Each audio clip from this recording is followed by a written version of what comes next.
Dès ce jour-là,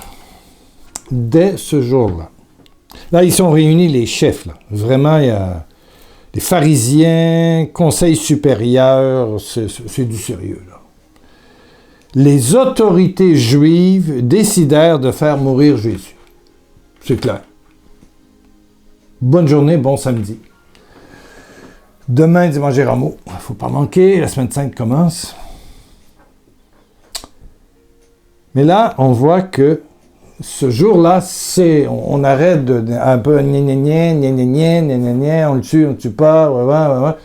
Dès ce jour-là, les autorités juives décidèrent de faire mourir Jésus. Ça, c'est Jean 11, verset 53. Mais là, Jésus va faire un repli. Et ça, c'est ce qui me touche. Parce que Jésus va sortir de Jérusalem. Ouais, il est écrit en 54, c'est pourquoi Jésus ne continua plus à aller et venir en public parmi les Juifs. Voilà. Ça, c'est dans le Nouveau Testament. Évangile, il y a 4 évangiles. Matthieu, Marc, Luc, Jean. Voilà, ça c'est Jean, le plus jeune. Jésus ne continua plus à aller et venir en public parmi les Juifs. Il se rendit dans une région voisine du désert, c'est quand même un endroit assez isolé, dans une ville appelée Éphraïm, où il resta avec ses disciples. Parole du Seigneur. Jésus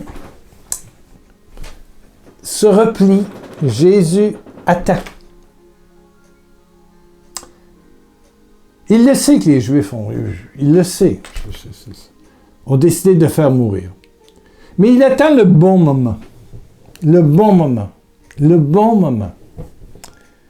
Il y a un plan, puis il sent il faut qu'il attende le bon moment. Est-ce que tu sais attendre le bon moment où tout est impulsif, énervé, stressé, anxieux, rempli de culpabilité et de peur? Moi, ce que je retiens, c'est le bon moment. Est-ce que tu pries Dieu pour demander d'agir au bon moment?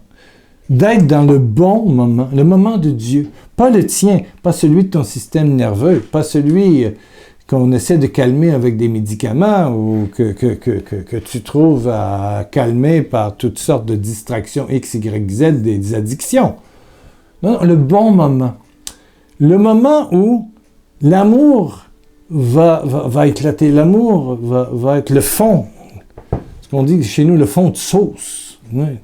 Attendre le bon moment. Où tout va se passer dans le cœur. Le bon moment. Avant le temps, c'est trop vite. S'il y a une courbe à prendre, si tu prends la courbe avant, tu rentres dans le clos, tu rentres dans le champ, et si tu ne prends pas le bon moment, tu vas continuer hors, et tu vas aller dans la route aussi. Il faut savoir prendre le tournant, attendre le bon moment, et demander à Dieu de nous donner la sérénité d'attendre le bon moment. C'est sûr que peut-être ton fils, ta fille, ton petit enfant, ton mari, oui, a besoin d'un petit partage.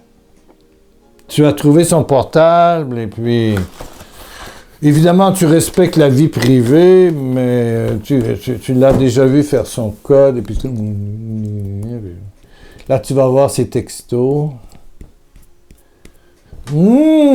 C'est qui cette Pamela, ou cette Georgiana, ou cette Linda, ou cette Sylvia, ou peu importe le nom.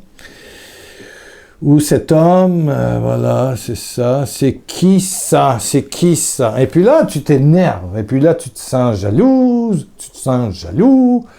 Tu rentres dans l'anxiété et là, tu ne demandes pas la grâce du bon moment. Alors, tu risques de tout briser, de tout fracasser, alors qu'il y a un bon moment pour que, comme dit Paul, reprenez-vous.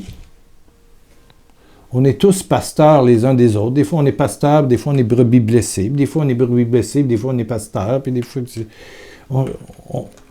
quand on vit à 2, à 3, 4, 5 avec des enfants, je veux dire, il y a des fois où tu as perdu patience et tu as crié après ton enfant et 20 ans plus tard, il va te rappeler que ce samedi-là, le soir, quand elle est rentrée, tu étais hors champ, mais vraiment, et tu l'as blessée. Tout le reste de sa vie, cette blessure-là est restée.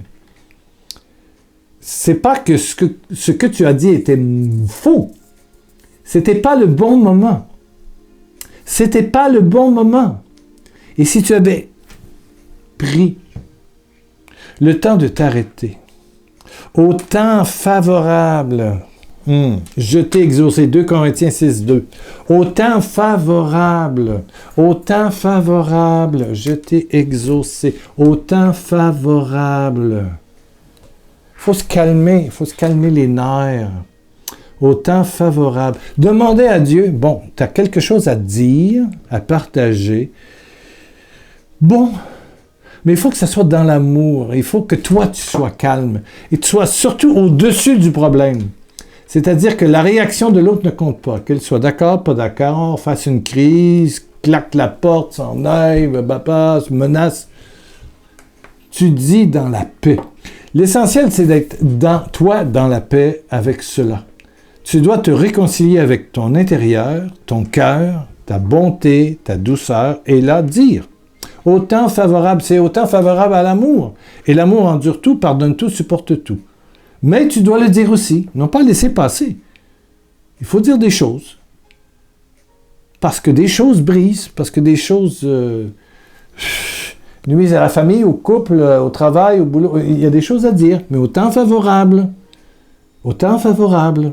Et si tu penses que l'autre ne le sait pas, que c'est négatif, non, l'autre le sait. Mais toi, tu dois attendre le temps favorable pour faire éclater l'amour. L'amour que tu as avec Dieu, que tu puisses l'avoir avec ton prochain, mais aussi avec toi-même. Et non pas reprendre dans l'anxiété, la culpabilité, la peur, la nervosité, la dépression. Alors tu brises tout. L'amour, c'est fragile, hein?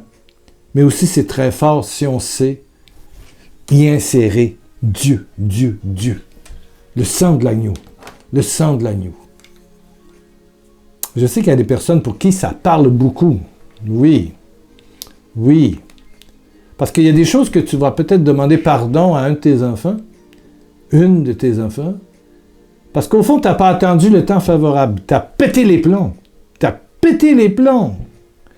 Ça a éclaté, tu as pété les plombs. Tu as cassé la baraque, tu as pété les plombs. Le problème, l'erreur, c'est pas ce que tu as dit. Les paroles que tu as prononcées, elles étaient vraies. C'est que le moment était défavorable. Donc la blessure a été terrible. Ouais. Eh oui.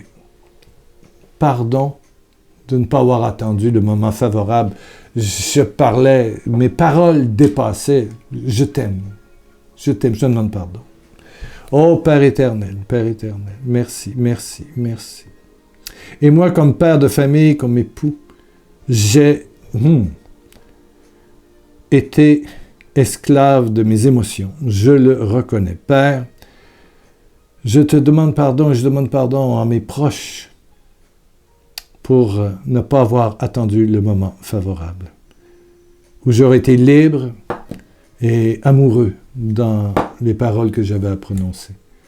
Merci, Père, de donner cette conviction à mon frère, ma sœur qui écoute ce partage en ce samedi. Merci, Papa. Reçois l'Esprit Saint.